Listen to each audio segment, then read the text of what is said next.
She entered the palace only to tend the garden, but awakened in the prince a love that blossomed. Before we begin this beautiful period romance story, tell me in the comments where you're listening from. I love knowing where you're joining me from. She arrived before the bell for prime when the palace slept without admitting it.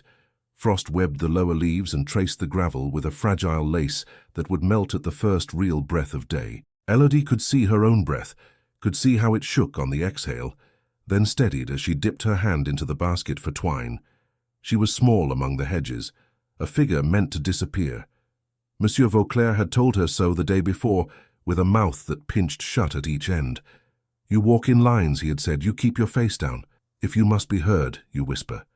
If you must be seen, you are seen at dawn. She had nodded. Not because she agreed, but because agreement was the only door that opened.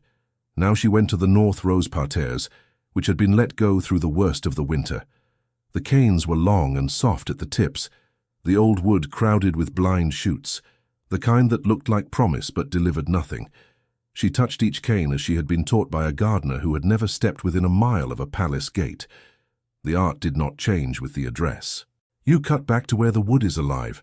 You read the plant the way you read a face. You do not apologize for helping something become what it is meant to be. Her fingers had no gloves. She could not afford them and did not like them anyway. She pinched twig from cane and felt the tiny answer of sap still sleeping. She found a node angled outward, waited for the first light to show her the color of healthy wood, then made the cut cleanly. The sound was like a syllable clipped from an argument. She bound a loose graft with a strip of cloth torn from an old apron. She told the rose what she would do next, not with words anyone else could hear, but with the patience you give a child learning to walk. It would be enough. A lark startled from a hedge, scattered a handful of notes above her head, then settled again. The sound steadied her more than prayer. She had said hers on the walk from the servants' entrance, the kind that does not make you holier, only braver for the next hour. On her second plant, while she weighed whether to cut another inch from a cane that insisted on pointing inward, she felt a change in the air. It was not wind. It was attention. She did not look up right away. Looking up without invitation could cost a place like this more quickly than any mistake of craft. Why do you cut living wood? The question was asked as if it had wandered out by itself and would blush to be noticed. It was a man's voice, steady, puzzled, but polite. She looked up then. A gentleman stood at the edge of the path in a coat that did nothing so common as glitter. It simply fit him so well it might have been sewn by silence. He had one hand half inside a glove, as if he had been distracted while putting it on and forgotten. Protocol she did not know crowded her shoulders anyway. She lowered her head and said, "Because it must be guided to bloom stronger, Highness." She had not practiced how to say, "Highness." It found its own space between her tongue and her teeth and came out without stumbling. She dared to meet his eyes for the length of a breath. He did not look offended. He looked alive. The look leaned toward the rose, not toward her, and still it burned the edges of her fear to ash. And not every eye sees it as living, she added, quieter. Some wood green to the sight is tired to the heart. He smiled then. It was not the smile she had seen painted on faces in tapestries. It had no pose. It broke over his mouth like a sudden breeze that cannot be stopped or shamed. He moved closer, each step acknowledging that this was her patch of earth at the moment, and he was stepping into it. His gaze was on her hands. "May I?" He held out his gloved hand as if to ask for the shears. She felt her body go still. No one had ever asked the hands for tools in this place. She looked to the path again. No one blocked it. No one coughed to remind her that she was a servant and he was a prince. She placed the shears in his palm. His wrist flexed. The glove creaked softly. He held the tool awkwardly for a moment, then passed it back with a small laugh directed at himself. "You will have to tell me where to cut," he said. "I am, I confess, no surgeon." Her mouth almost smiled. She kept it from showing. She touched the cane she had considered. "Here, on the outward eye. See how the wood is whiter on the slice just above the node? It will throw a bud to the light." He leaned closer. He peered, and the fair sunlight not yet risen from the horizon slid along his profile. He was not handsome the way tales insist princes must be. He was something less polished and more certain. When he straightened, he looked from the cut to her face. Do roses resent being trimmed, do you think? She had never been asked to imagine the feelings of roses for comfort. She considered. They do not call it trimming, they call it readiness. His eyes warmed.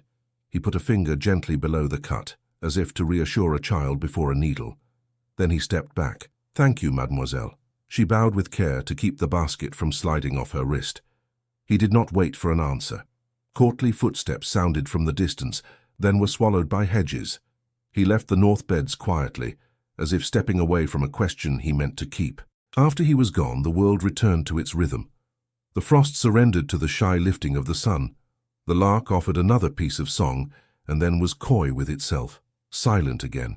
Elodie breathed, then fixed the next cane and the next, making choices that would not be seen by anyone but her come noon. It was better like that. Flowers kept their own calendar, indifferent to clapping. Still, the moment had put a warm stone into the pocket of her morning. It burned there without hurting. She worked faster, because speed felt like safety. She moved with the economy of someone counting hours and coins both, one for rent, one for bread, one for the basket of seed she would buy for herself when spring allowed her to grow something not owned by a king. She had finished half the row by the time the sun cleared the roof lines of the eastern wing. A shadow fell across the gravel, thin and elegant, like script written on air. Madame de Montreuil passed along the colonnade, with a small flock of ladies trailing like obedient birds. She did not stop. She did not speak. She did not need to. Her gaze, even in passing, weighed Elodie from crown to heel, found no aristocratic charter written on her, and kept the scale anyway. Elodie's shoulders remembered to narrow. She kept her eyes on her work. The ladies' perfumes left behind a sweetness that did not belong to flowers. It belonged to rooms where doors were closed long enough for air to learn a single name. Stronger, said Monsieur Vauclair's voice later, not asking. He appeared after the women had disappeared. You drew attention. She had not called it drawing. She had called it surviving. Still, she put the shears into the basket and stood with her hands clasped in front of her. I answered when spoken to, she said. His fingers fussed with the tassel of his waistcoat. His eyes flicked past her shoulder toward the hedges, calculating where a pair of eyes might still be hidden. He was not unkind, but he was cautious to his marrow, and that made him hard in public. You will stay to the outer beds until I say otherwise. Latrines and border edges. The court forgets to look there. Let it forget you. She bowed her head, not from agreement, but because arguing in daylight burned your skin without warming you. When he left with a sigh that made his coat lift slightly and settle. She did not hold that against him. In his way, he had kept her in work. She meant to keep herself in dignity. Afternoon slid into the garden, thin and pale. She drank water from a cup that had belonged to her mother and kept working. The north beds would not be more beautiful for knowing who had touched them. They would simply be better, and that was the only kind of beauty she trusted. The next morning began the same. She walked through the servants' passage, nodding to Colette, a kitchen girl with flour on her cheek and eyes too eager for such a young face. Colette pressed a roll into Elodie's hand, without ceremony, and whispered, "Eat before the geese eat you." Elodie hid the bread in her pocket for the work break that might not come, then stepped out toward the garden as the sky learned the color of day. She moved with the memory of yesterday, like a careful weight balanced on her head. She had not dreamed of it, because she was too tired to dream. She had only slept with a sore back, and woken with a sore back, and taken both as signs of life. At the north beds, the frost gave way earlier than before. She bent to the first rows and found where the wood insisted on its own strong angle. She made the cut and tied the binding, and told herself the world would not repeat itself on command. It did not repeat in exactly the same way. The prince came as if he had gone out for a walk, and discovered himself at the roses without meaning to. His steps were direct. He had left behind the flock of attendants who made the world louder by their silence. He carried a small leather-bound notebook and a pencil, whose tip betrayed its use. He stopped 3 paces from where she worked, and waited until the sound of her shears paused. "Good morning," he said, as if it were a private invention between them. She turned. "Highness? Do you suppose," he asked, "that I might impose upon you with a question or two?" About the roses, I mean. I find myself subject to a sudden education. Her mouth softened with humor that she was not reckless enough to show fully. Ask, she said. He looked at his notebook as if words on it might accuse him. He closed it, then opened it again. If one wishes a floriferous season, he read, what is the proper balance between nitrogen and patience? She could not help that the first sound from her throat was a laugh. She caught it and made it smaller. Patience is the larger portion, Highness. Nitrogen is for leaves. Flowers are paid for with time and good cuts. He listened like a man who wanted to become his own better self. He asked about soil that clung and soil that drained. He asked about grafts that failed. He asked what to do with a cane that threw too many flowers at once and left itself tired. She told him the truth of things without ornament. He wrote down her plain answers as if they were a new kind of statecraft. He took a step closer to watch her hands steady a graft that had shifted in the night. He forgot for a heartbeat that his own hand was gloved. He set his palm on the stone, edging to lean in, and the glove caught on a rough corner. He removed it, not ceremoniously, simply, the way a man removes a hat to see better. He bent, and when he spoke, his voice was quiet enough that the air held it like a secret. Consistency, he said, as if trying the word in his own mouth. I am told I have the gift for grand gestures. Consistency has not been named as one of my strengths. Roses do not admire fireworks, she said, before she could remind herself not to be quick. The word left, and there it was, between them. She saw surprise flicker, and then fade into something gentler. No, he said, I suppose they do not. She felt the blush rise in her cheeks, and was grateful for the cold that might excuse it. She returned to the work, not to hide, but to remind herself who she was. He watched her bind a cane and cut another. When the binding needed a second pair of hands, he put his bare palm to the cane with a care that made her throat ache. There, she said. Hold to the outward. Yes. Like that. He held it exactly as she asked. His hand was warm. Hers was steady. Between them, the cane learned where to go and agreed. From the corner of her eye, she saw movement at the end of the walkway. An attendant in plain livery lingered, pretending to examine a ewe. The prince saw him too and did not change his posture. He took the notebook from his pocket, made a note that might have been nonsense, then closed it with decisive care. You have been generous, he said, straightening. I have not thanked you properly. You thanked me by listening, she said, then wished she had said nothing at all because the words were too naked for a place built of costumes. He did not seem to mind their lack of tailoring. He inclined his head. He put his glove into his right hand and his notebook into his left. He took one step backward to leave whatever small space etiquette might require, then turned. His first step on the gravel made a sound like small shells shifting. He did not hurry. He moved with a certainty that made everything else in the path align itself to let him through. Elodie returned to her work.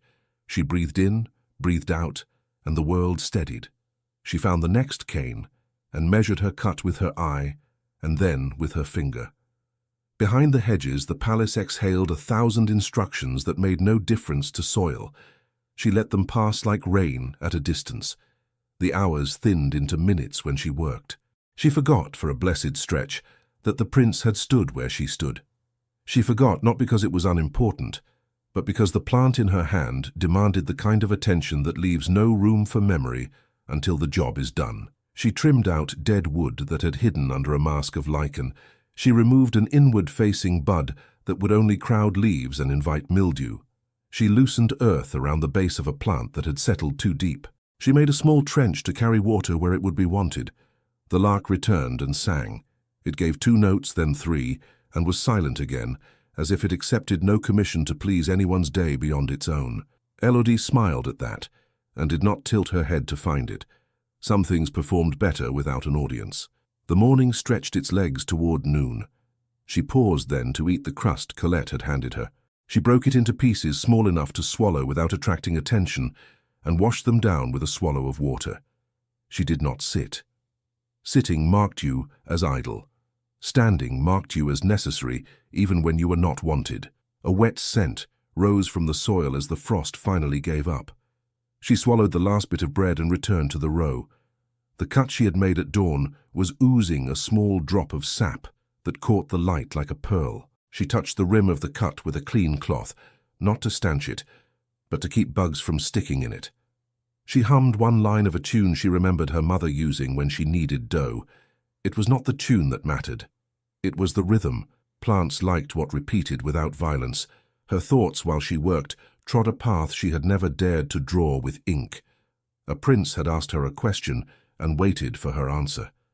The sentence looked foolish when she put it that way. She refused to speak it in her head for long. She took it apart like a knot and set the string aside. Better to tie it to something useful later. Movement again. This time it came with the first hint of the day's warmth. Elodie did not look up.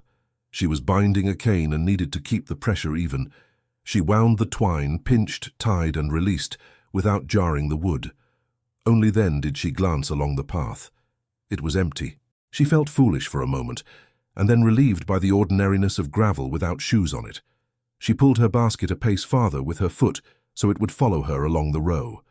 The weave rasped softly against the stones. She reached for another length of twine and found her fingers closing on smooth leather instead. She frowned and looked down. A glove lay half in her basket, half on the path, its kid skin creased from recent use. It was too fine for any gardener. It was not Vauclair's. He wore brown gloves that had seen a decade of winters. This one was pale and still smelled faintly of something that tried to disguise itself as citrus. Her breath stopped as if she had walked into a low branch. He had left it when he had adjusted the notebook and the shears perhaps, or when his glove had caught on the stone, and he had removed it and then forgotten. Forgetting a glove in a garden was a small sin. Forgetting it on a path where Madame de Montreuil's eye could make it into a story was a danger. She looked up sharply. The path to the left curved toward the orangerie. The path to the right led to a set of steps where footmen sometimes stood in pairs. No one was in immediate sight. She did not trust that. The garden made spies out of shadows and good intentions. She wiped her hand quickly on her skirt, not to clean it, but to make sure there was no moisture to stain the leather, then bent her head and reached for the glove with a movement so small it might not disturb even the air around it. She was still a hand's width from the pale leather when crisp footsteps sounded on the gravel behind her. She did not rise at the first sound of the footsteps. Her instinct was to finish the motion she had begun. The glove would be lifted and tucked into her basket. Later, out of sight, she would find a way to return it. Later was safer here. Later had walls. A shadow fell over the glove before her fingers touched it. She kept her hand still in the posture of a servant who had been caught. Two small shoes appeared at the edge of her vision, silk and sharp. She raised her head slowly because quickness read as guilt. Madame de Montreuil regarded her as one might regard an unexpected insect found under a linen napkin. Her expression was not disgust. It was curiosity stretched thin over disdain. Behind her, two ladies hovered with expressions arranged to receive a lesson.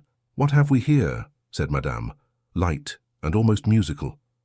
"Lost property, and a gardener with charitable hands. These gardens do breed such surprises."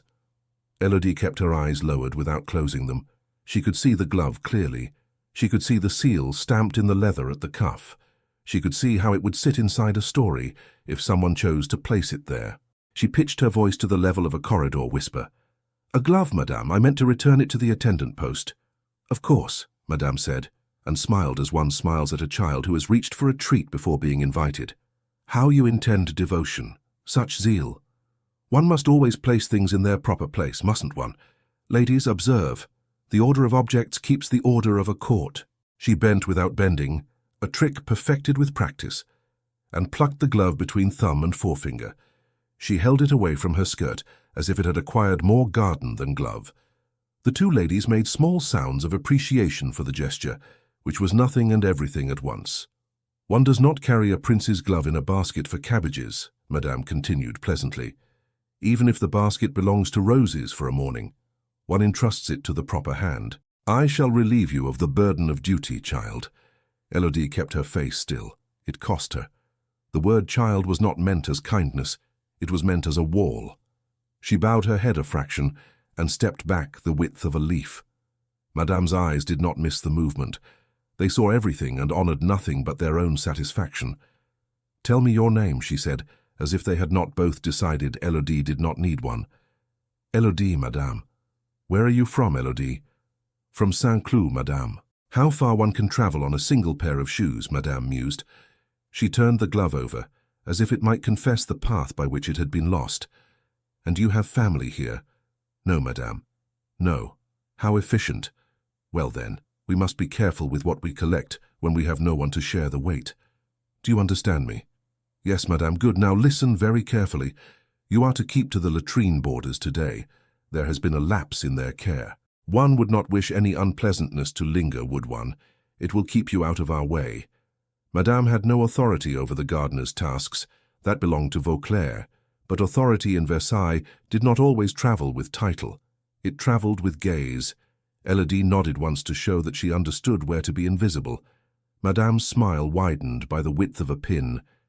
You see, she said, more to the ladies than to Elodie, how the world arranges itself when spoken to correctly. She floated away, the glove a pale fish in her hand. The ladies followed, whispering behind their fans. Their murmurs slid along the hedges like a breeze that did not lift any leaves. Elodie remained where she was until the sound of their shoes had died. She lifted her basket and moved toward the borders without waiting for Vauclair to assign her there. Better to cede ground than to appear to defend it. When she reached the low beds edging the walk near the small privies that served those who never admitted needing them, she knelt and began to clear old leaves and bind the low plants into modest order. By mid-morning, the orangerie inspection gathered itself like a slow storm. The king was not present. One did not need him for a pageant. There were ministers, there were ladies, there were staff in their best livery. The great pots rolled out under careful supervision to show that the winter had not claimed a single tree. Monsieur Vauclair smoothed his coat again and again, as if he could press nerves into a flatter shape. "Stay where you are," he said to Elodie when he passed. His voice was low and hurried. He had not chosen this moment and could not outmaneuver it. He was the sort of man whose power increased when no one was watching him. Now he was seen and therefore compromised. Elodie kept her hands moving. She uprooted a weed that grew with the boldness of someone convinced it had no enemy. She placed it in the basket. She smoothed soil. She reminded herself that the world she could control was measured in inches, not halls. Then his shadow fell across her hands. She did not have to look up to know it. The air changed for him, the way a lake smooths under a lull. She rose carefully, once again balancing humility against dignity. "Highness," she said. He glanced at the border with a faint frown, then at the north beds. For an instant irritation crossed his face, as if some equation had yielded the wrong sum. He folded it away and addressed her in a tone that carried enough for the nearest onlookers to hear without calling attention. "I saw the graft in the third row," he said, "the one with the torn binding. It lives because someone refused to give up on it." "Thank you." He meant to leave then, with the statement placed like a neat stone on a table. But Vauclair arrived in the space between one heartbeat and the next. He bowed to the prince. He bowed too deeply to be natural. The depth was a confession. He had organized neither the scene nor the narrative, but meant to claim both. "Highness," he said smoothly, "the young woman is assigned today to the borders. There was neglect I must correct. The north beds shall be tended by a senior hand. Until they are ready to be seen, it will prevent confusion." He did not look at Elodie when he said it. He looked at the prince and at the orangerie steps where courtiers had begun to gather. The word neglect was a rope. He tossed it as if it were a lifeline. The prince's gaze moved from Vauclair to Elodie and back again. There was a pause in which the air took a breath. Then he inclined his head. "As you arrange, Vauclair. The health of the garden is your care." Vauclair bowed again, both relieved and diminished. He had secured his small victory in public. It would cost him in private ways later. He did not know that yet. He gestured to Elodie without looking at her. The gesture said, "Keep your place." She kept it. The inspection passed in measured steps and speeches. Names were named. Praise was distributed with the careful inequality of inherited power. The orangerie was admired for being exactly as it had been. This was counted as triumph, because winter had wished otherwise. The courtiers, who did not spend their days with soil under their nails, found this deeply moving. As the party dispersed down the walk, a pair of gentlemen drifted near where Elodie knelt, neither close enough to be known for talking to her, nor far enough to be innocent of listening. They say he likes the early air now, one murmured. They say he likes the gardener who breathes it, the other replied softly. Why else come to the north beds at dawn? Ridiculous, said the first, delighted. A prince and a peasant and a pot of roses walk into a chapel. It is a farce poorly told. Yet the glances were seen and embellished, the second said. It takes very little for a poor story to grow. One merely adds water. They moved on. Their laughter was not cruel. It was the laughter of men who believed themselves immune to consequence. By noon, what had begun as a murmur had flowered into a low chorus. The servants, who saw more than anyone supposed, kept their counsel. The ladies and gentlemen, who saw less than they boasted, adorned their ignorance with certainty. A phrase emerged and took root. The Rose Girl. Colette found Elodie at the borders and knelt with a bucket of fresh water balanced against her hip. Her eyes were big with news and loyalty fighting in them. Do not look up, Colette whispered. They are looking. They talk as if their mouths were borrowed. Are you well? I am working, Elodie said, and took the ladle Colette offered.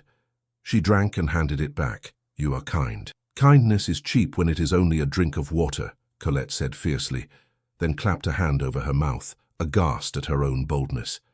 Forgive me. There is nothing to forgive, Elodie said. Tell me how your dough is today. Colette blinked and almost smiled. It rose like a saint. If saints were sticky and needed flour, then your bread will forgive your insult, Elodie said. Go. They will miss you. Colette went reluctant. Elodie resumed her rhythm. She kept to the low beds. She kept to the edges. She made the small places better. It was the only reply she had. In the early afternoon, Chancellor Devereux appeared as if the day had summoned him. He moved with an economy that made people notice him only when he wished. He had a face that looked like a ledger closed at the end of a profitable month. He placed himself near the prince with a bow that was perfectly measured. Highness, he said gently, as one places a hand on a shoulder before giving unwelcome advice. A moment of counsel. The prince stepped aside with him to a slice of shade that did not fully hide them. The choice was deliberate. Privacy without secrecy. Devereux approved. There is a rumor, Devereux said. It grows as such things do, fed by nothing and thriving on air. It serves no one. It will serve the wrong ones if allowed to climb. Permit me to prune it. The prince's jaw tightened at the word prune. He glanced toward the north beds. His eyes found Elodie's bent shoulders by the borders. He returned his gaze to Devereux. Speak plainly, Chancellor. There is talk of attentions paid to a gardener, Devereux said. Talk is a small animal until it learns to bite. It will bite at the crown by evening if we do not tame it. The simplest way is to remove the object from the path. Dismiss the young woman, quietly, with a purse, perhaps. No admission of anything, only a change of staff. Let winter be blamed and spring applauded for improvement. The prince's hands went to his sides and stilled there. His voice, when he answered, was still polite. It had a new thread in it, something that did not bend.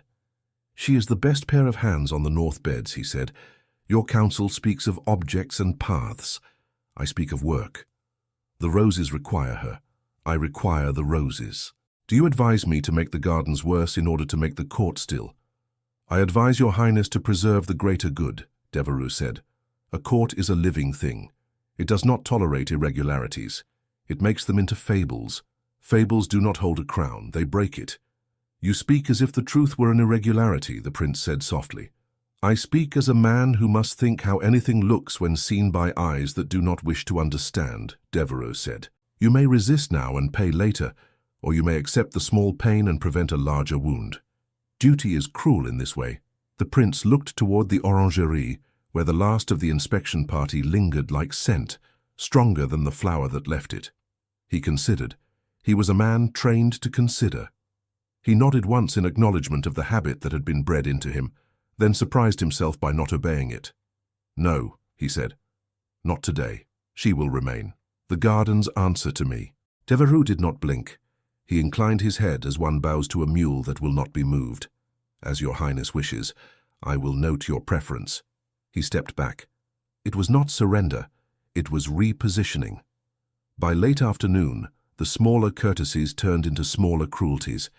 A young gentleman with a new coat and old debts sauntered along the path that ran just behind the north beds. His companion, eager to be known as clever, plucked at a cane with a gloved hand. "Careful," said the first. "You will prick yourself and bleed scent of common rose. It does not go with your trim." "I wish to see why the gardener fusses so," said the second. "It is only a bush that stabs." He hooked a finger behind a thorn and dragged it down as if ringing a bell. The thorn caught and tore. The movement tugged the nearest cane, which snagged Elodie's sleeve where it had been mended twice already. The cloth gave with a sound that felt louder than it was. The rip opened along her forearm. Her skin showed pale in the sudden air. "Oh," cried the second, delighted and contrite in a single note. "Damage." How awkward. The handful of watchers who had floated near made small laughs. Not cruel, not kind.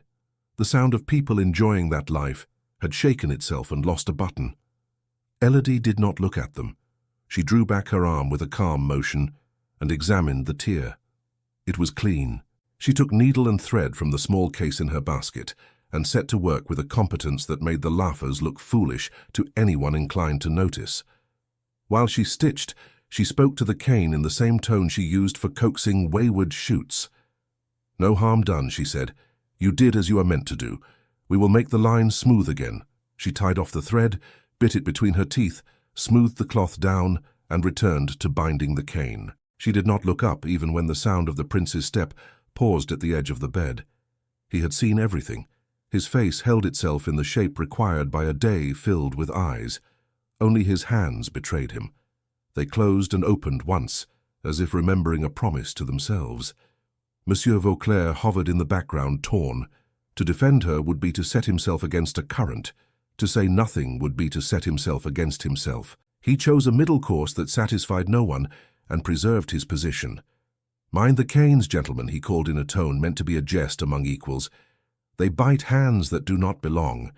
The young men laughed. Of course. They moved on. The damage was done and mended, which is to say the damage remained in the memory of more people than the mending did. The sun slipped down and made the long glass windows of the orangerie burn like captured day. Servants began to move with the quiet haste of people who know that the day's last tasks must be done before the evening bell frees them for the pleasures they can afford. Elodie finished the row she had promised herself she would finish. She cleaned her shears. She counted her lengths of twine to know how much she would need tomorrow. She checked the knots along the binding of the third cane again, because the gesture calmed her. She was lifting her basket when she sensed Vauclair before she saw him. He approached with the tread of a man walking into a confession. He had shed some of his stiff pride with the day's heat. He looked tired and smaller. "You will come to the office," he said without preface. She followed him through the narrow door that smelled of old tobacco and damp paper. The room held the garden's secret spine. Plans rolled like scrolls, a wall of years marked by the plantings they had allowed. Vauclair did not sit. He stood behind the small desk and touched the surface with his forefinger, as if counting the wood grain. "He is displeased," Vauclair said quietly. "Which he?" Elodie asked before she could stop herself. "All of them," Vauclair said, with a dry attempt at humor that shriveled as soon as it felt air. "The ones who matter today. The ones who will matter tomorrow. You are called trouble because you are not invisible." "I did not ask to be seen," she said. "Which is what makes it worse," Vauclair answered. "It suggests you might be genuine. They prefer their disruptions intentional. It is easier to punish ambition than accident." "I have ambition," she said simply, "for roses." A muscle jumped in Vauclair's cheek. He closed his eyes for a breath and opened them. He looked past her shoulder at a place where he could see himself in the glass of a framed plan without being obvious about it. "You will keep to the borders until I say," he said. "You will not be where he is. You will not be where they are. If you are asked a question, you will answer it with as few words as you can remove from the truth. Do you understand?" "Yes," she said, because the words were what she would do anyway. He nodded. His eyes softened. He almost said something else, something not sanctioned by his position. He did not. He stood straighter. He reached for a paper on the desk, as if to busy his hands. The paper was blank. A cough at the door made them both turn. Chancellor Devereux stood there as if the wood had carved an opening in deference to him. He did not step inside. He did not need to. His presence filled the room like a new law. Monsieur Vauclair, he said, his tone civil to the point of chill. I require a signature. Vauclair's hand tightened on the edge of the desk. Of course, Chancellor. For what? For order, Devereux said mildly. He withdrew a folded document from a leather case and opened it with tidy care. The wax seal had already been broken and then pressed again with the same signet, a neat trick of bureaucracy. He placed the paper on the desk and smoothed it with his palm. Elodie did not move. She felt the way a plant feels when a shadow falls at noon. Her body knew and stood still anyway. Devereux looked at her with the faintest suggestion of a smile. It did not reach his eyes. It did not intend to. The royal household has determined, he said in a voice that would have sounded gentle, if not for its content, that the staffing roster requires adjustment to prevent further misinterpretations, to avoid burdens upon delicate sensibilities. Efficiency is our common aim, Vauclair swallowed. His voice emerged rough around the edges. Chancellor, I should like to be consulted upon any change to my— You are being consulted, Devereux said pleasantly, in the most efficient manner. Your signature acknowledges receipt. Your compliance is assumed given the wisdom of the measure. He tapped the document with a finger. Vauclair glanced down. The words lifted from the page like nettles. Dismissal. Immediate. With a stipend to discourage complaint. No reason given, because reasons admitted guilt and guilt was a resource they did not wish to spend. Elodie's breath remained even. She was surprised to find it so. She expected it to trip. It did not. She had known the shape of this long before the paper had found its way into the room. She had known it when Madame held the glove. She had known it when the laughter at her torn sleeve sounded like bells rung too fast.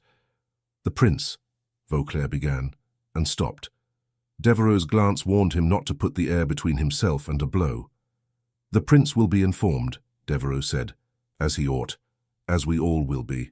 But the matter is the household's. We keep order so that he may keep the nation. Each man tends his garden.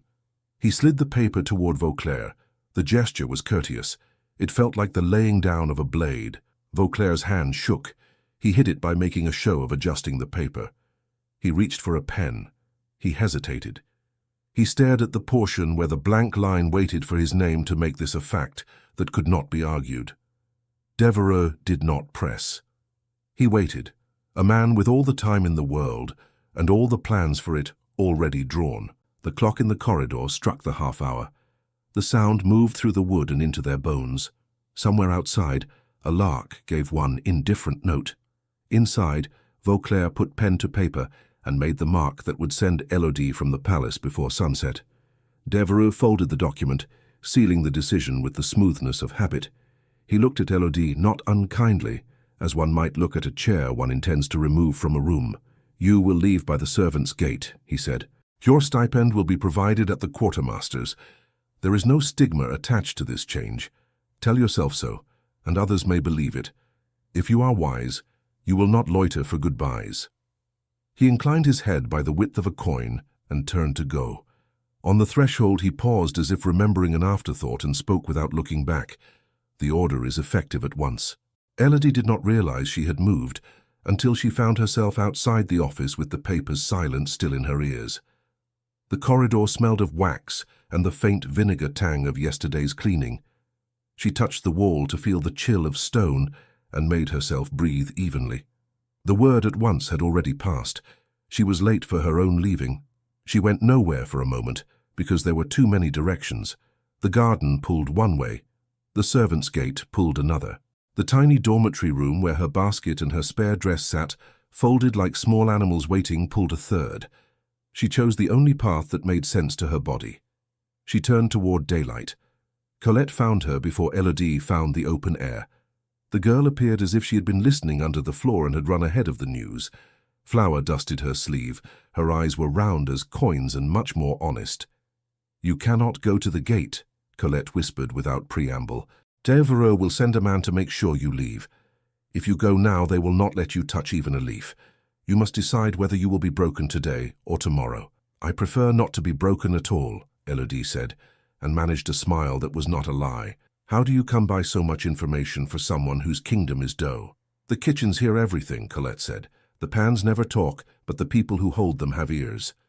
You must leave by sunset, the quartermaster says. He has your stipend ready. He told me so because I asked him for my own bread tally, and he is a romantic. He thinks he understands love. Elodie blinked. The word landed lightly and then burrowed. She did not take it up. She set it aside where it could not burn her hands. I will not go to the gate, she said. Not yet. I will finish the rose arch at the bend. It is wrong to leave a living thing half-led. Colette grabbed her hand, then released it at once because hands did not hold hands in hallways. Finish it quickly, she breathed. I will watch the corridor and cough if anyone comes. If I cough like a goose, it is a lady. If I cough like a donkey, it is a man. If I cough like I am dying, it is the Chancellor. Go. You are a saint, Elodie said. I am sticky with sugar and sin, Colette said, and fled before the grin on her face turned into tears. The garden welcomed her with the indifferent mercy of a place that had no agenda beyond growth. The sky was a tempered grey that made colours look clean. The arch sat midway along the path, two half-crescents of cane rising from either side, waiting to be tied into a promise. She had planned its line in her head for weeks, stealing glances between tasks, thinking about the strength and the give of each cane. She took her twine and her knife and her patience and set to work. She did not glance over her shoulder when footsteps sounded far off. She did not look toward the palace when a bell marked the hour with a clang that startled a bird from a low pine. She allowed her body to remember how to pull a cane toward the arch and hold it just long enough to tie. She placed soft cloth where the twine would bite if left bare. She spoke to the green wood as if it could understand restraint. There you are, she said. Not so tight. You need room to swell and not strain. Yes, bend. Now wait. Time thinned in the good way. She forgot that she was leaving. She forgot her small bed and the folded dress, the basket of seeds she had meant to buy in a month when the market would sell them for less. She remembered only the work. In work she did not need permission to exist. A shadow intersected her path. She felt it before she saw it and did not start. She finished the knot and then looked up. Prince Louis stood with his hat in his hand, as one might stop at a chapel door and remember to uncover. He had come quickly. His breath lifted the hair at his temple. His eyes went to the arch, then to her face, then back to the arch, a double devotion. I have been told a thing I do not accept, he said. I have been told a thing I intend to ignore until sunset, she said. He took a breath that might have been a laugh and was not. He stepped closer. Who told you? The paper told me with the Chancellor's voice, she said. I am to be gone as soon as I can make myself small enough to fit through the gate. He looked toward the palace as if he could see the room where decisions were written. His mouth tightened. His gaze returned to the arch. He reached for a cane and stopped himself. He looked at his hands and removed his gloves with a small impatience at his own formality. He slid them into his coat and placed his bare hand beneath the cane she had bent. How do I hold? He asked. Like this, she said, and moved his hand a finger's width. Outward to guide, not to force. He held as instructed. His hand was warm and steady. She tied, swift and sure. Their breath found the same pace without ceremony. He spoke low. I confronted Devereux in the chapel corridor. It was the wrong place for his kind of talk and the right place for mine. He said duty does not consent to appearances that can wound the crown. I said integrity is neither appearance nor wound. And he listened, she said, knowing the answer. He hears every word, the prince said. He makes an abacus of them and calls it wisdom. Then we must count differently, she said, and cut the twine. They worked in silence for a few moments, the kind of silence that revealed rather than hid. When she needed a binding cloth, he held it ready. When he needed a second knot to be sure, she placed her finger to hold the first. The arch began to take the curve she had seen in her mind. It moved from imagination to structure, which is to say, from hope to evidence. A sound of deliberate steps sounded at the path's mouth. It was not Colette's goose or donkey cough. Colette turned the corner anyway, eyes urgent, and made the dying cough because sometimes you lied to give a little more life. Behind her, Madame de Montreuil came into view, every ribbon in place. She did not bother with preface. I have arranged a small lesson, she said, sweetness layered over iron. For the gardener. It will be instructive. We would not have anyone feel unprepared should she ever find herself near eyes. It would be cruel to let a person stumble. The prince's face went unreadable. He did not move from his place beside the cane. He did not remove his hand. He turned his head slightly, enough to acknowledge Madame, and not enough to cede anything. "What sort of lesson, Madame?" he asked. "The sort that prevents embarrassment," she said, for all concerned. "Follow me, child." Elodie did not wish to go. She did not wish to spend her last day learning how to vanish correctly. But refusing in front of the prince would turn a private punishment into a public affront. She glanced at him. He met her eyes without flinching. He stepped back from the cane, left it without his hand, and said quietly, "Finish the arch before sunset." Madame's eyebrow rose, a thin line of victory and irritation both. She led the way to a small retiring room off the side of a gallery. It had a long table set with too many forks and chairs that punished your back for daring to rest against them. A manservant stood ready to pour water as if water were wine. "We will correct posture," Montreuil said. "We will correct address. We will correct the instinct to answer a question at its first asking." "Ladies," she called, and the same two who had watched earlier drifted in like ghosts pleased with their haunting. Elodie stood in place and obeyed each instruction. She learned how far to bow to each rank she would never meet alone. She practiced holding her hand still at her waist so that people would not see the dirt line under her nails. She repeated phrases stripped of content. "Yes, madame." "Certainly, madame, if it pleases you." She was shown how to stand behind a screen when tea was poured so that the slosh of liquid could be blamed on porcelain and not on a human hand. "You must never look anyone in the eyes unless commanded," Madame said. "When you speak, place your voice lower in your throat. It makes it seem smaller. Do not laugh. It encourages familiarity. Do not correct anyone. They will call it insolence, even if you are right. Especially if you are right." Elodie's jaw ached by the end of an hour, not from clenching, but from not speaking the truths that came to the edge of her tongue and sat there hot and useless. She finished each exercise without stumbling. She gave them nothing to name as failure. She folded herself down to the size they preferred and took the measure of the box. Then she stepped out of it. "Thank you, madame," she said at last. "I am taught. May I return to the roses?" "If you must," madame said, dismissing a fly instead of a human. "Do keep to the borders. There is talk, and no need to invite more." She glanced at the water jug. The manservant poured with the steadiness of a clock. Madame smiled as if she had orchestrated the pour with her mind. "That will be all." Elodie escaped back to air that moved. She walked fast, but not fast enough to call attention. Colette met her halfway and fell in beside her like a small soldier enlisted by emotion. "Did she hurt you?" Colette asked. "She hurt the shape of my breath," Elodie said. "It will return to me when I am under the sky." They reached the arch. The prince was waiting, not impatient, simply there. His gloves remained in his coat. He took his place without instructions. The cane softened under their combined will, as if it had never wished to stand straight in the first place. They tied and bound and stepped back to see. The curve was true. Monsieur Vauclair arrived then, awkward as a father at a dance. He held something behind his back as if it might bite him. When he drew it out, it was a pair of shears finer than the ones Elodie owned. The steel shone only where the edge must. The handles had been wrapped with a strip of blue cloth. "Take these," he said. "I had them before my hands began to argue with small movements. They belong with someone who can argue back and win. Finish your arch. If you must go, let your work remain." She took the shears. She did not try to thank him with words that would humiliate them both. She nodded once. He nodded back, embarrassed by his own kindness, and stepped aside to watch as if he were a boy again, learning from someone who had come by knowledge honestly. Distantly, a bell tolled the hour that was not yet sunset. The sound put a hinge in the day. People turned, changed direction, reset their tasks. The arch needed only the last tie. They made it.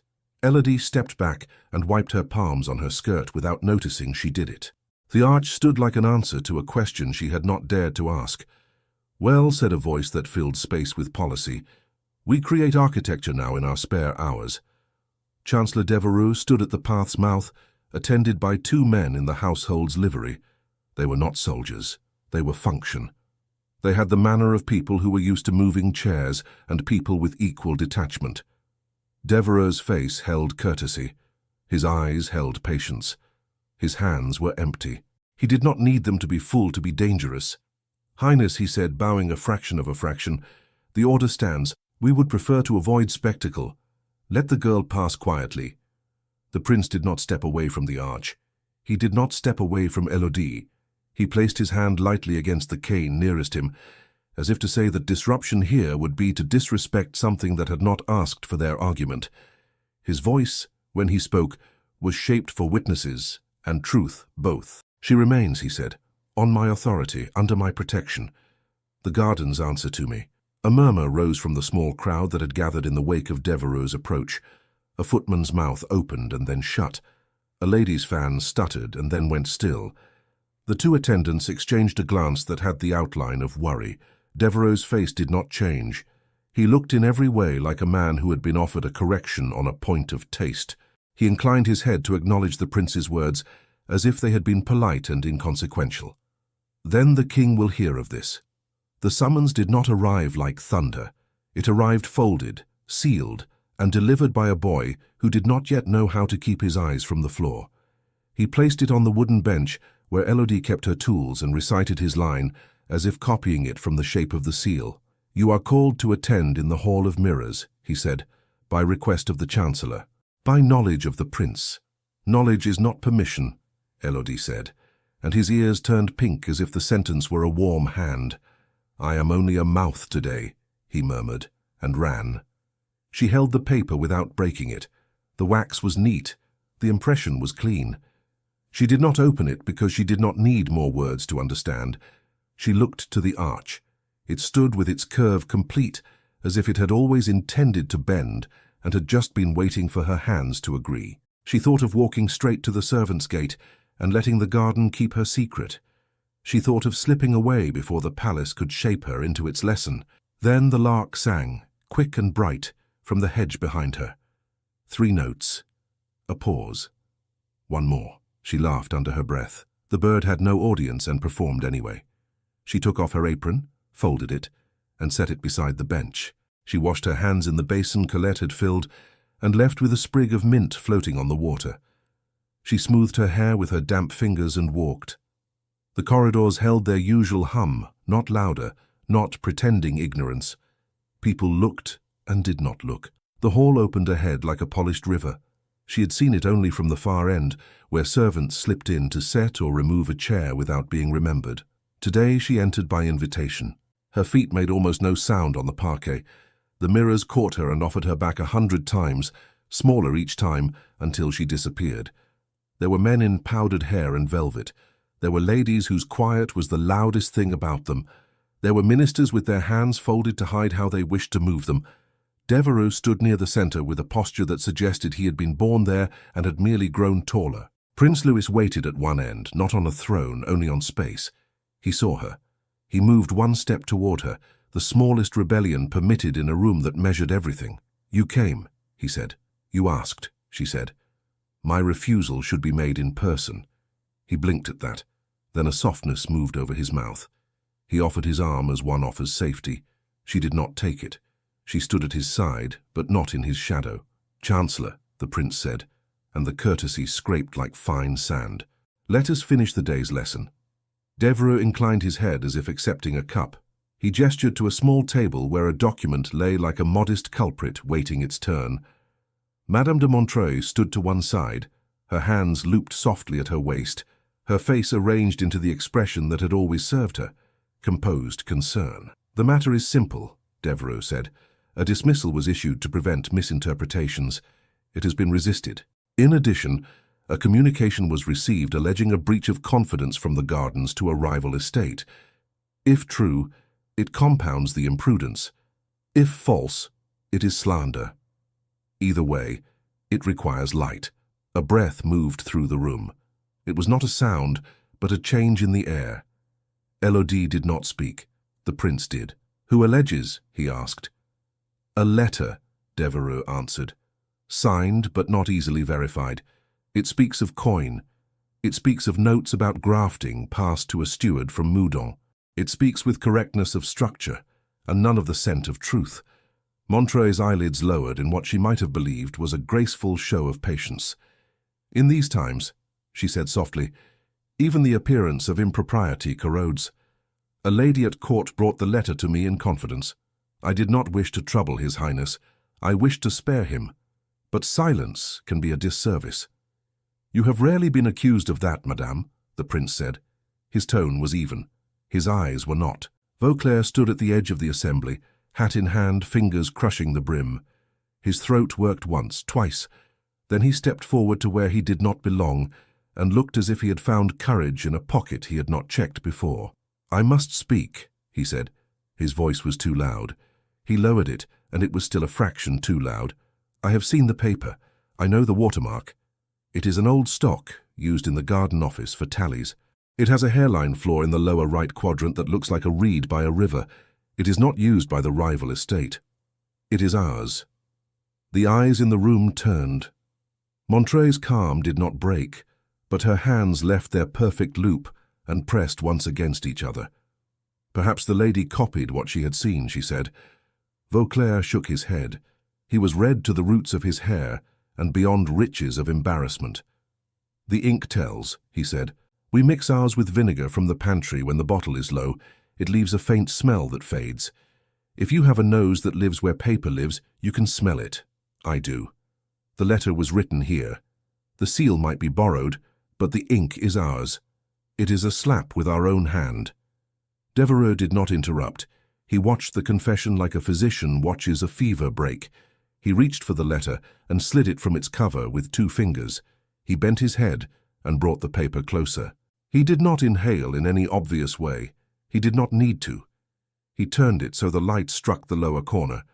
The flaw in the paper showed itself as a ghost hair. He straightened. His voice did not rise or fall. It simply moved forward. "Thank you, Monsieur Vauclair. That will suffice for the letter. As to the dismissal, we may conclude it was issued to solve a problem that did not exist in any realm that matters to the welfare of the state. The matter of appearances is addressed by better conduct, not by exile."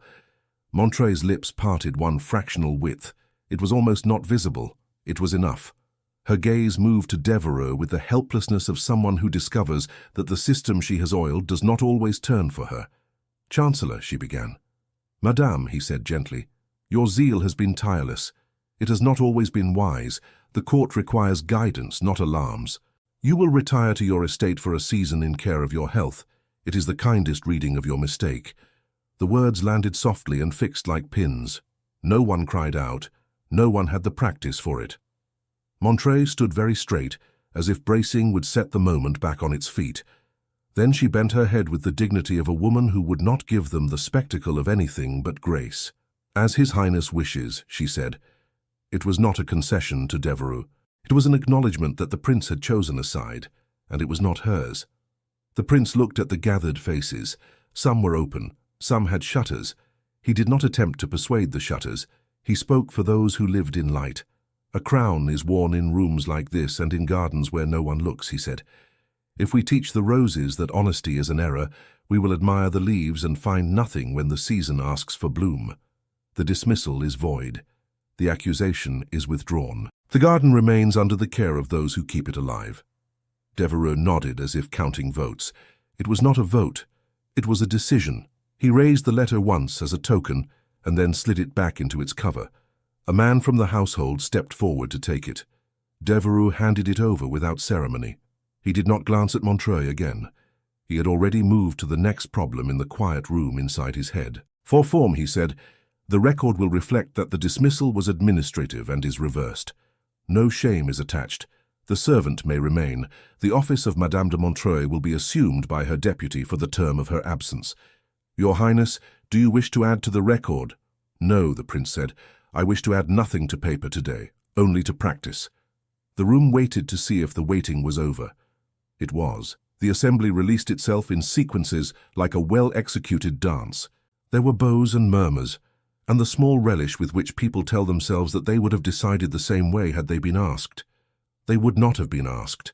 Vauclair reached Élodie with the stunned look of a man who has kept his soul and is only now feeling the weight of what it cost him. He opened his mouth to apologize for everything he had been and had not been. She spared him. She put her hand lightly on his sleeve and said the one thing he could receive without shame. "Thank you." He swallowed. He bowed a little, more like a nod, to make it resemble equality. "You are owed better," he said. "I will not say more because I do not trust my mouth." He blinked hard, then fled to the safety of tools and lists. Colette materialized as if the parquet had given birth to her. She stood behind Elodie for 1 second, then pressed her forehead between Elodie's shoulder blades and whispered through linen. "I did not cough at the end," she said. "There was no cough for this." "There was no cough for today," Elodie said, and reached back to squeeze the girl's fingers where no one could see. "Go before someone decides you have an opinion." Colette scampered with the grace of a guilty angel. Devereux passed within a yard and gave Elodie a look that was not unkind and not an apology. It was a professional acknowledgement of a thing tidy enough to file. She did not accept or reject it. She let it pass. The hall emptied further. The heat of bodies lifted and left the room cooler, its mirrors less crowded, its chandeliers less burdened by breath. The prince stood beside her as if the room had receded and placed them in a simpler place. "Will you walk?" he asked. "Yes," she said. They did not take the grand route. They moved through a corridor where the wax had been freshly rubbed into the boards. They stepped out to a square where the air had no memory of arguments. They crossed into the chapel garden that shared a border with the roses, separated only by a low stone wall. The arch was visible from there, a curve on the edge of their sight, like the rim of a promise. They stopped where a little bench faced a young tree trained against a wall. The leaves were small and careful with themselves. The sound of the palace softened to a whisper. The lark, faithful to its own clock, offered a short line of notes as if to bless or to amuse itself. He did not sit. He stood as if sitting would ask him to pretend informality. He looked at his hands. He took off his gloves not as a gesture for others to read, but because he wished to feel the air on his skin. He held them, then put them in his coat pocket, as if he had decided not to fetch them again. "I meant to protect you yesterday," he said. "It was the wrong verb. You do not require hiding. You require respect. I begin very late to understand so simple a thing." She did not help him with an easy sentence. He had no need for it. He needed the difficulty. "I intend to keep my work," she said. "I intend to keep my name. If I become a shadow, I will lose both, and I will become bitter. And bitterness is a disease that does not merely wilt the person who catches it, it poisons the soil." He nodded slowly, as if each inch were earned. "I will not ask you to be less in order to remain. I will ask you to be more if you can bear it. To be seen beside me, to make the garden and the court answer to the same truth. It will not be easy. It will not be quiet. Nothing that grows well is quiet," she said, and felt the nerves in her shoulders ease as if her bones had been waiting to hear her mouth say it. He took a breath that was almost unsteady. He steadied it and looked at her as one looks at the last question on a paper one knows how to answer, if only the courage to write remains. "I ask this not as a prince," he said. "I ask as a man who has learned, too late perhaps but not too late to act, what makes a life.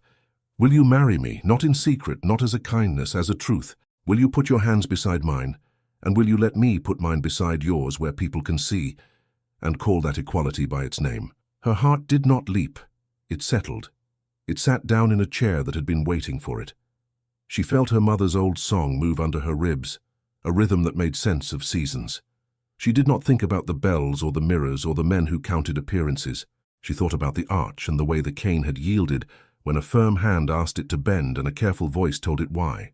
"Yes," she said. He did not step forward as tales teach princes to do. He stood still, as if he had found the exact place his body had wanted to inhabit his whole life and had now been granted permission to remain. He lifted her hand. He did not kiss it. He held it, as if to show himself he could do it without pulling back. "Then we will do it properly," he said, with a small smile that had none of the old mischief and all of the new resolve. "We will do it so that when the courtiers tell the story, the facts will shame their ornaments into honesty." They sat on the bench then, because the formality had taken them as far as standing could go. They spoke of simple things that would require careful answers. Where would she live while the rooms were readied? How would the staff be told? What would become of the work if every conversation stopped it with compliments? She said she would keep her hours.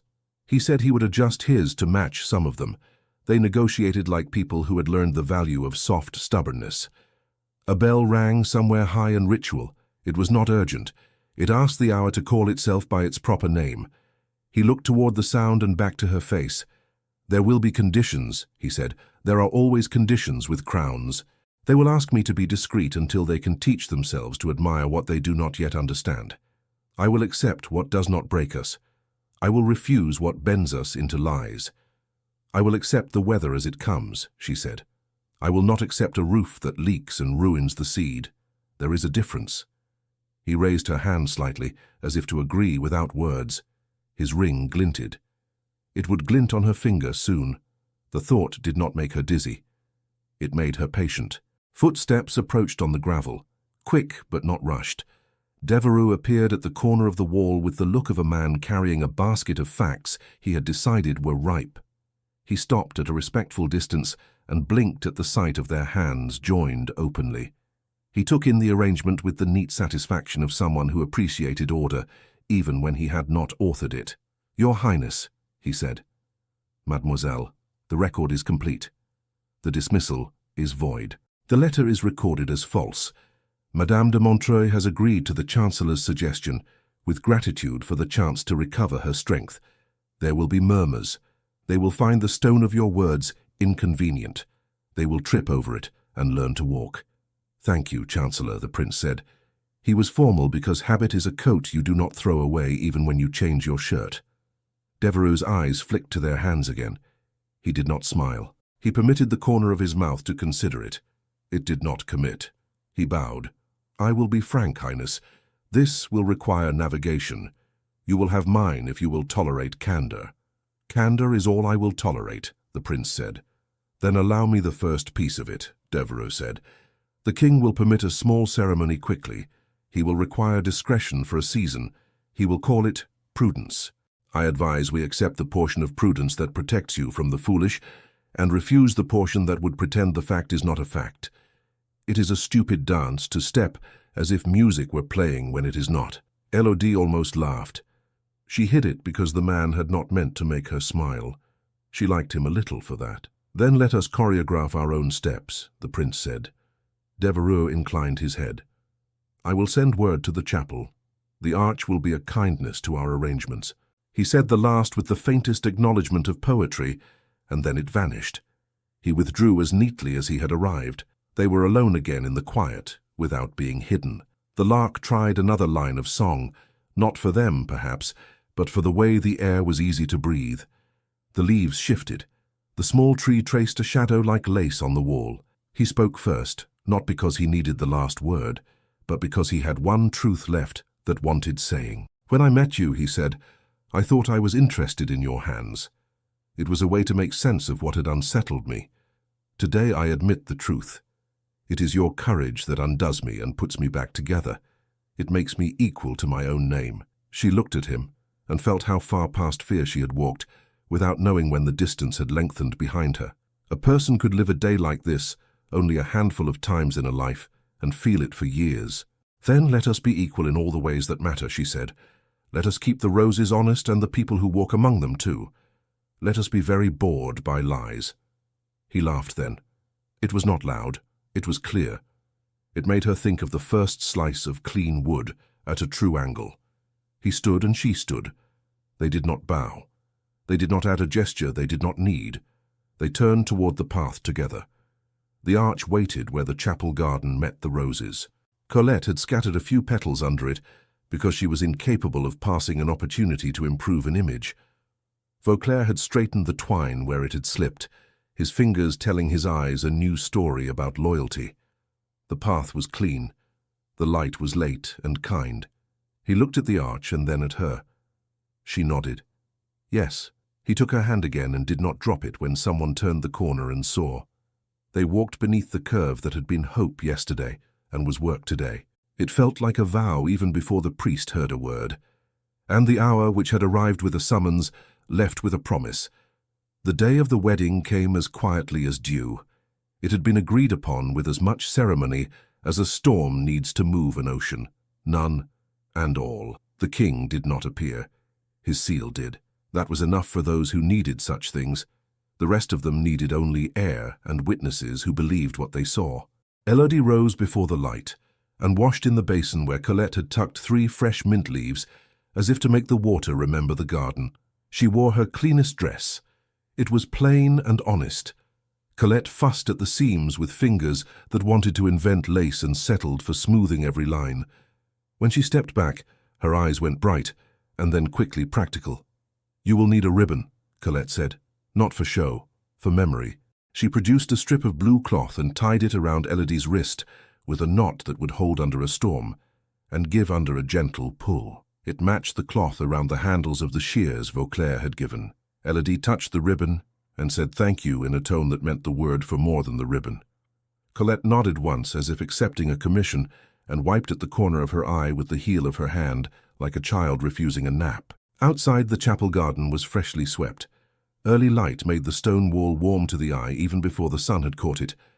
The arch stood at the boundary where the roses began, green with the promise of the weeks ahead. A few buds had dared a first show of petal. They were small and brave. Vauclair had trimmed a stray end of twine and then stepped back far enough to be nothing more than a satisfied ghost in the corner of the scene. Prince Louis waited without attendants pressing him into a silhouette. He had removed his gloves before anyone could remind him. He held them, then tucked them into his coat and left them there, as if the pocket were a kind of drawer where certain habits could be stored. He stood beneath the arch and did not step forward until he saw Elodie's foot touch the path. "You are early," he said. "The roses wake early," she answered. "So must we," he said. The priest who met them was the chapel's man of ordinary hours, not a great prelate sent to make the moment heavier than it needed to be. He had the kind of hands that had poured soup as often as holy water. He did not lengthen the rite. He did not starve it. He asked each question once, and they answered with words that were simple and were everything. "Do you come of your own will?" he asked.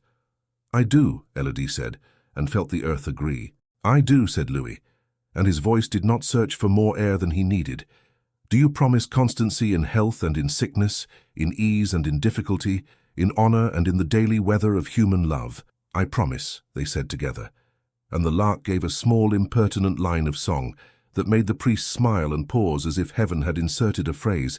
The ring was simple gold. It had belonged to a woman whose name Elodie did not know, and who had worn it with a life so modest that only the metal remembered. Louis slid it onto her finger slowly, as if he wished to learn every texture of the moment. Her hand did not tremble. When she lifted her hand to place a ring on his, the light caught on the band like a nod.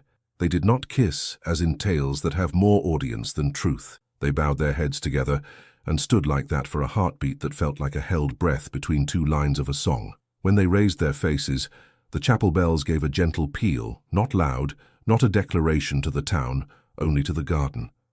Witnesses made the moment a life. Colette stepped forward with a basket she had filled by raiding corners of other baskets, petitioning the other girls, and stealing rose petals from buds that would not miss them. She scattered the petals like a child and a queen both, arm wide, then clapped a hand over her mouth in sudden embarrassment at her own joy. Vauclair looked down at his shoes and pretended to adjust the buckle so the wet in his eyes could be for leather. Devereux appeared at the edge of the path, as if he had been placed there by a drawer that slid open at the right moment. He bowed precisely. When he straightened, he looked not at the prince but at Elodie, and made a small inclination of respect that might have been overlooked if one were not trained to watch for such changes. "The record shall reflect," he said, "that a union took place this morning in the chapel garden, witnessed by the household under seal. Let it reflect also," Louis said, "that the union was chosen by the people in it." "I will add the words," Devereux replied, and for once the hint of a smile escaped his discipline. News did not explode. It moved along the palace the way sunlight tracks a wall, slow and inevitable. Servants learned first, as always. Then the ladies and the gentlemen shaped it with their tools. They told it in whispers and with shrugging envy. Some decorated it with worry, some with satisfaction. All of them watched. Watching was a currency. The instructions from the king followed at their own pace. Discretion, he required, as a man requires a smaller fire in a summer kitchen. No parading, no provocations. Let the court find its breath. It was a concession that felt like a test. The prince accepted the portion that protected. He gently refused the portion that would have made the truth a secret. He did not hide in corridors. He did not seek an audience he did not need.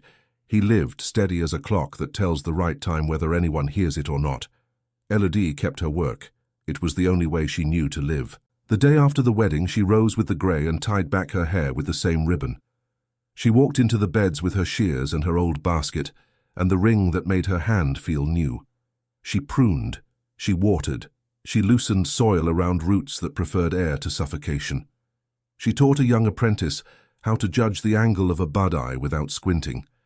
She showed Vauclair a new way to stake a cane, so the wind would argue less in the night. She answered the questions of a marquise who came to learn what she thought was botany, and left with a better understanding of patience. Not everyone approved. Approval is a plant that grows as it pleases, not as we order it. Madame de Montreuil's absence left a vacuum into which drifted new versions of the same old primness. A cousin to someone of consequence attempted a slight in the long gallery, remarking within Elodie's earshot that soil must be kept outdoors lest it stain the marble. Elodie answered without heat. Marble returns dust to itself, she said. It is only honest work that keeps it shining. The cousin blinked and smiled faintly, as one smiles at a clever dog, and walked on. Elodie did not pursue. She did not become sharper than she needed to be.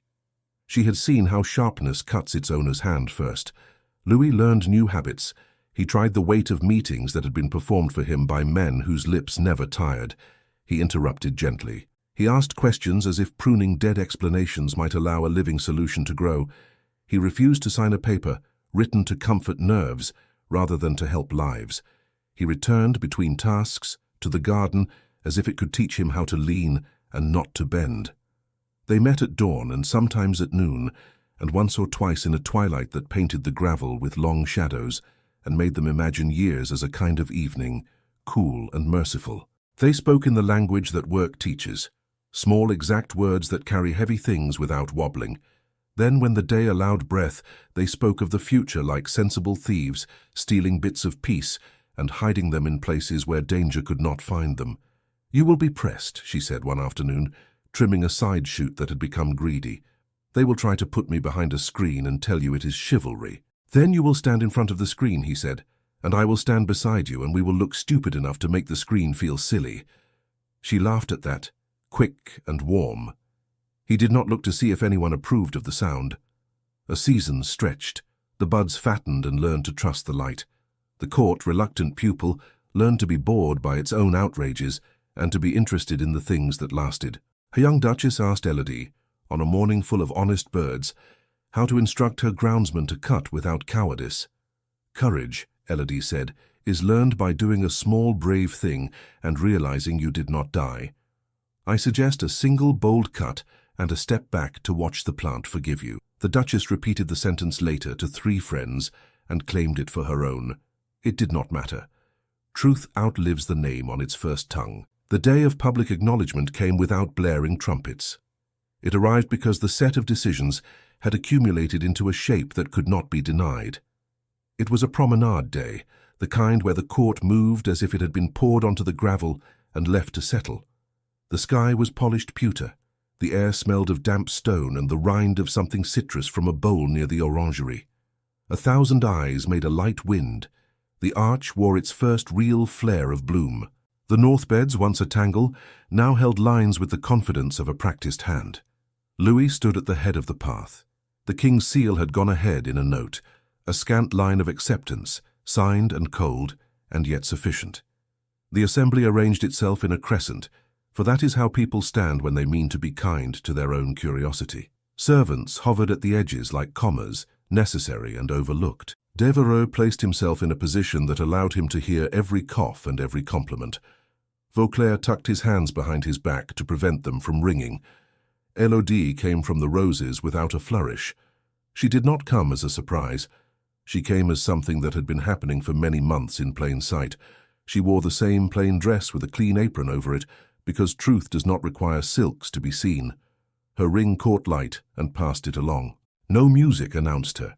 The lark, out of charity or mischief, offered a quick ribbon of sound and then was satisfied with its own wit. Louis looked at her and then at the people. He did not raise his voice as if he must shout against a storm. He spoke in a tone meant for witnesses, not for walls. "I present to you my wife," he said. "She keeps what we walk upon alive. She tells me when I am wrong with a voice that makes me grateful to be corrected. She has taught me that consistency is a virtue, and that fireworks belong to festivals and not to vows." A small laugh moved through the company, the kind laughter that makes a space safer. Elodie stood beside him. She did not bow to the murmurs. She did not search for friendly faces. She watched the roses a moment, and then lifted her gaze to the people as if they were plants in need of light. "We cut what must be cut," she said softly. And somehow the softness reached the farthest ear. "Not to wound, but to make room. We tie what must be tied so it does not break when the wind asks its question. We water enough and not too much. That is how a garden lives. That is how people might." The words were not polished enough to become a tract. They were accurate enough to become memory. Someone clapped, a footman who had not remembered he was invisible. The sound startled him, and he froze. Then a kitchen maid, Colette, who had come with a tray she did not intend to deliver, lifted her hand and struck it to her palm as a human being and not as a position. The sound multiplied. It moved from the servant's edge across the noble crescent in hesitant flutters that grew into wings. People applauded before they decided whether or not to do it. The body is sometimes more honest than the mind. Louis did something very small then, and it mattered more than any speech he might have made. He lifted his right hand and, in front of everyone, removed his glove. He did it without the shape of defiance. He did it as if removing a glove were a natural thing to do when one wished to feel a hand. He extended his bare hand to Elodie. She did not hesitate. She placed her hand in his, and he did not hold too tightly. He held as if a person were not a thing to be possessed, but a life to be accompanied. Silence followed the applause, a good silence that rests on a space that has been cleared for it. In that quiet the garden made its own sound, bees a wing, the small crackle of gravel under a single adjusting foot. The moment was what it was. It did not ask permission to exist. It asked only to be noticed and then to be allowed to do its work. Work continued. It was not less noble for following goodness. If anything, it was more. Elodie taught a class of noble children, pulled in by mothers who understood that virtue can be disguised as an activity, how to plant beans against a stick and watch them climb. She demonstrated the right way to hold shears. She told them that plants lied sometimes, and that one must look for the truth under the green.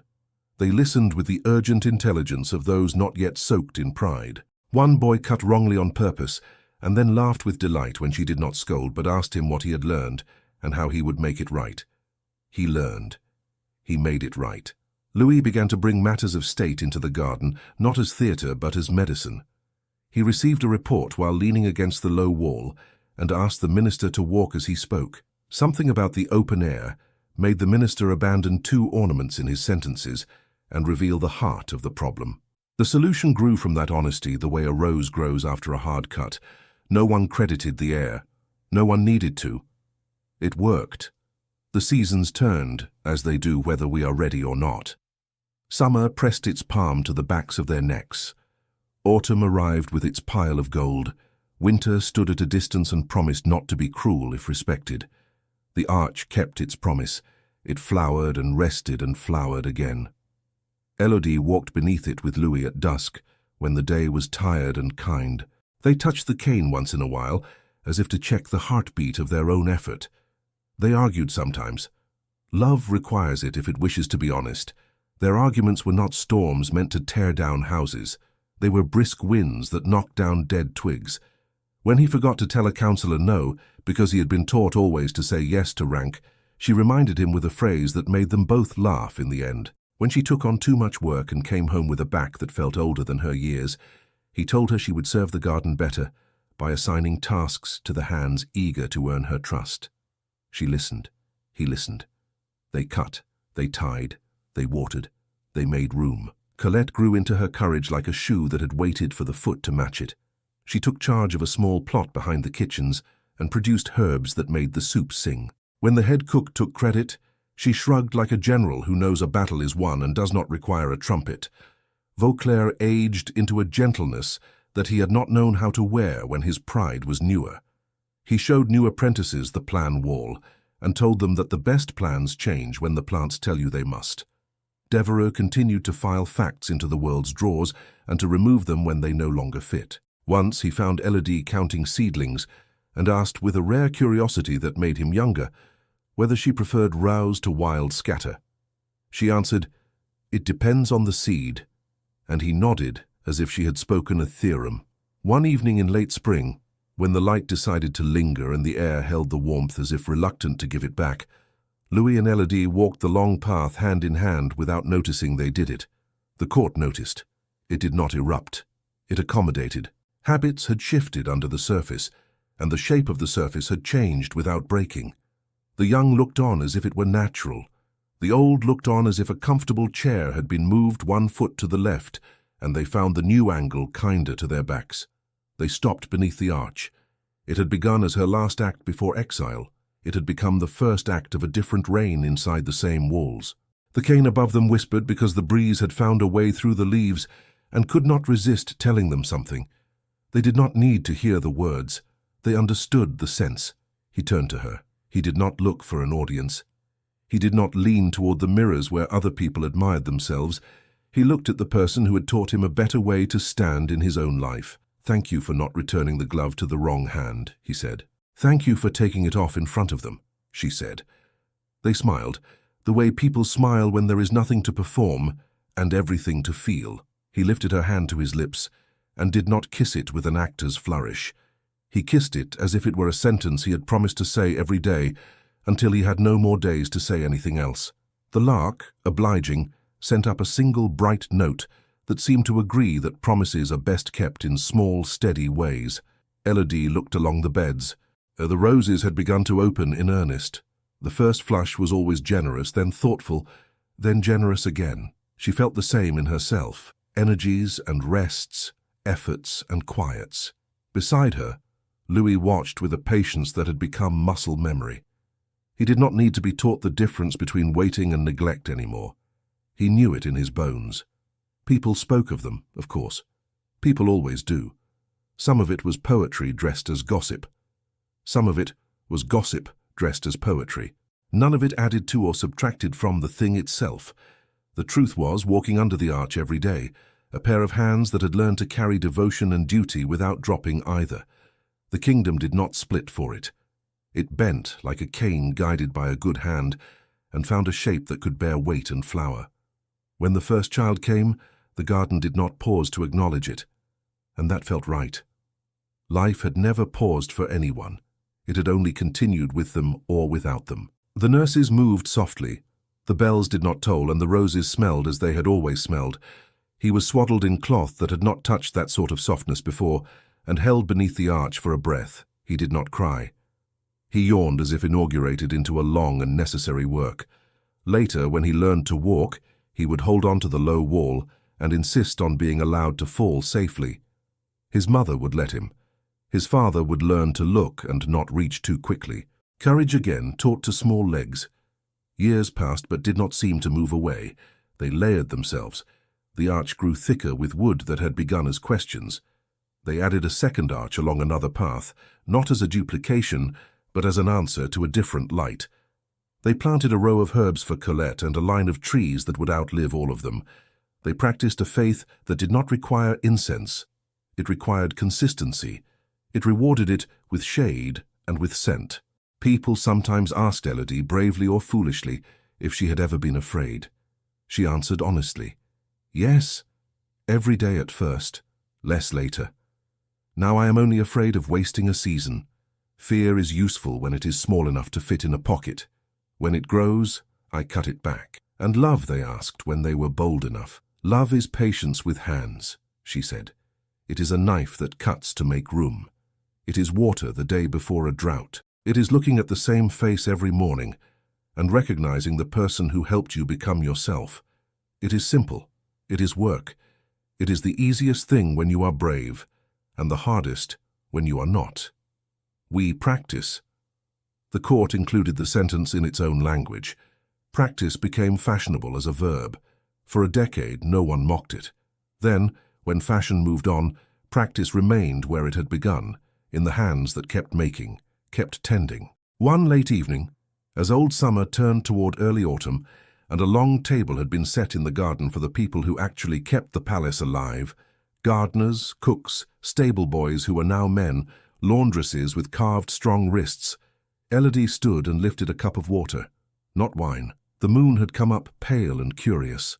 The arch was dark with leaves, lit by small lanterns that Colette had insisted upon, with the stubborn joy of someone who finally had permission to be a little foolish. To honest work, she said, to honest love, to the courage it takes to keep both. They drank, they laughed, they told stories that would be embellished tomorrow for people who had not done their share that day. Louis, beside her, squeezed her hand under the table, where no one needed to see to feel reassured about the world. When the lanterns were doused, the night went softer rather than darker. They walked one last time beneath the arch. The air smelled of cut grass and the last bit of heat the day had given to the stones. He stopped her with a gentle tug. She turned. He looked at her as if he had discovered something worth keeping, and was surprised daily to find it still there. "We were right to be stubborn," he said. "We were right to be patient," she answered. "We were lucky," he said. "We were brave," she corrected, and then smiled, because the two truths lived well in the same sentence. They stood a moment more. No trumpets, no speeches, only the quiet knowledge that the world can be taught to bloom if two people decide to tend it with their hands and their courage. He lifted her hand. She lifted his, their fingers interlaced, as if to remind one another that constancy is not a posture but a practice. The lark woke earlier than either of them the next morning and tried a note. The roses, satisfied, kept their counsel and their beauty. The palace at last understood that its grandeur had found a gardener, and that the gardener had found a prince who could learn, and the future, which cares only for truth, held them both, steady and seen, and let love go on growing. Thank you so much for listening to this story all the way to the end. We hope it moved you as much as it moved us while telling it. We'd love to hear your thoughts. Leave us a comment telling us where you're listening from and what you liked the most. Rate this story from 0 to 10. What score would you give it? If you enjoyed this story, don't forget to subscribe to the channel and leave a like as a show of support. That really motivates us to keep creating and sharing more stories full of emotion and life lessons. And before we go, we want to remind you that an exciting and heartwarming story recommendation will appear on the final screen. If you'd like to enjoy it, just click on the video. Thank you once again for being here, and we'll see you in the next story.